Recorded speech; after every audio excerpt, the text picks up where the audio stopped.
जय मसीह की।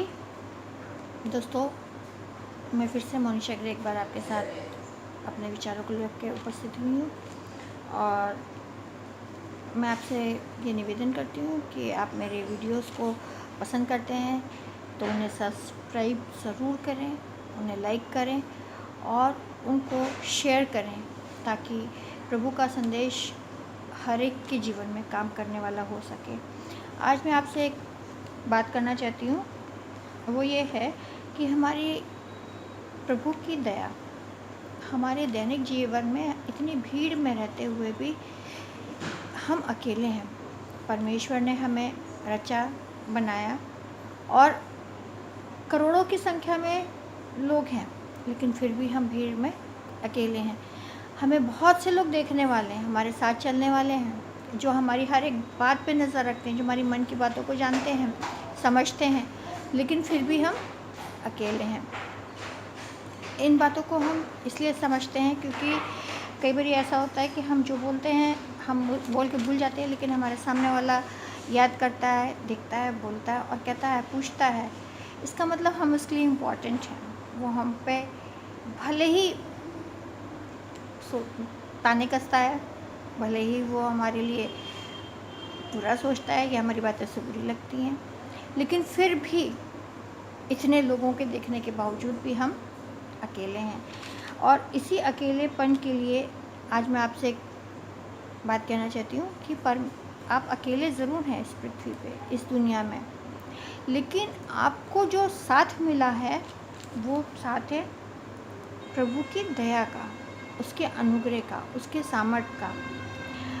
दोस्तों, भजन संहिता 23 कहता है, 123 कहता है, हे स्वर्ग में विराजमान, मैं अपनी आंखें तेरी ओर लगाता हूँ। देख, जैसे दासों की आंखें अपने स्वामी के हाथ की ओर और जैसे दासियों की आंखें अपने स्वामी के हाथ की ओर लगी रहती हैं, वैसे ही हमारी आंखें हमारे परमेश्वर यहोवा की ओर उस समय तक लगी रहेगी जब तक वह हम पर अनुग्रह ना करे।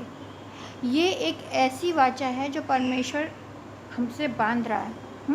हम पर अनुग्रह कर, हे यहोवा, हम पर अनुग्रह कर, क्योंकि हम अपमान से बहुत ही भर गए हैं। हमारा जीवन सुखी लोगों के ठट्ठों से और अहंकारियों के अपमान से बहुत ही भर गया है। यानी कि हम इतने ज़्यादा दुखी हो गए हैं, परेशान हो गए कि सारे दुनिया जो लोग हैं वो हमको हमेशा बुरा ही कहते हैं। हमारे साथ मैं चाहे जितनी भी भलाई करूं, लेकिन उनको मेरे काम में बुराई नज़र आती है। चाहे मैं कितना मीठा बोलूं या कितना अच्छा करूं, तो भी वो मुझे बुरा बोलते हैं। चाहे मैं उन्हें माफ़ कर दूं, वो मेरे साथ ज़्यादती करते हैं, लेकिन मैं उन्हें माफ़ करता हूं, लेकिन फिर भी वो मुझे बुरा बोलते हैं। तो इसका बहुत बड़ा एक कारण है।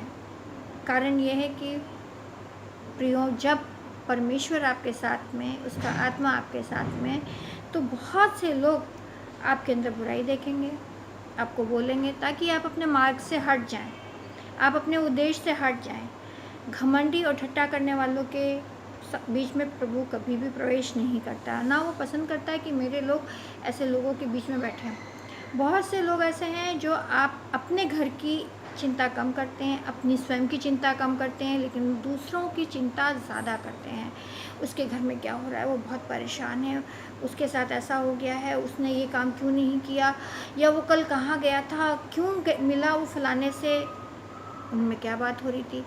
तो हम अपना अधिकतर समय दूसरों की चिंता में बिता देते हैं, लेकिन हम वहाँ पे भूल जाते हैं कि हमारे लिए इतनी भीड़ में भी हम अकेले हैं, पर हमारे लिए अगर कोई साथ है तो वो है हमारा परमेश्वर, क्योंकि उसने हमें मृत्यु से बचाया है, इस संसार की मृत्यु से बचाया है और हमारी आत्मा के लिए उसने काम किए हैं।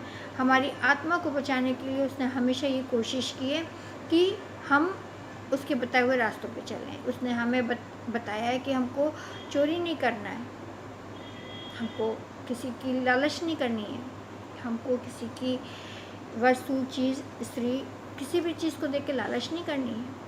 हमें उसके बनाए हुए चीज़ों का पालन करना है, हमें उसको ईश्वर जान के अपने जीवन में पहला स्थान देना है। दोस्तों, जब हम अपने जीवन में प्रभु को पहला स्थान देते हैं तो वो हमारे साथ रहता है। दुनिया की तमाम चीज़ें छूट जाती हैं, सारी बुराइयाँ अच्छाई में बदल जाती हैं, देर नहीं लगता। आपका एक परमेश्वर का अनुग्रह आपके एक काम को सारी बुराइयों से हटा के और आपका जीवन भलाई में बदल सकता है। और दूसरी बात यह है कि हमारे जीवन में जब चमत्कार होने लगते हैं तो एक बहुत बड़ा विषय है कि लोग हमको देख रहे हैं, वो हमको वॉच करते हैं। कुछ तो ऐसी बात है जो हमको देखते हैं, उनको बुराई लगती है, लेकिन हम हो सकता है परमेश्वर के राज के लिए काम करते हों। हम जो गलत काम कर रहे हैं उनको छोड़ दें, दूसरों को देखना बंद करें, अपने जीवन में संतुष्ट होना सीखें, भूख रखें अंदर, लेकिन परमेश्वर के लिए पेट भरें अपना उसकी बातों से, खोज करें परमेश्वर की, चिंता करें परमेश्वर की। आस पड़ोस क्या कर रहा है, क्यों कर रहा है, कैसे कर रहा है, इसकी चिंता के लिए हम या आप जिम्मेदार नहीं हैं। इसकी चिंता के लिए परमेश्वर जिम्मेदार है जिसने उन्हें बनाया है।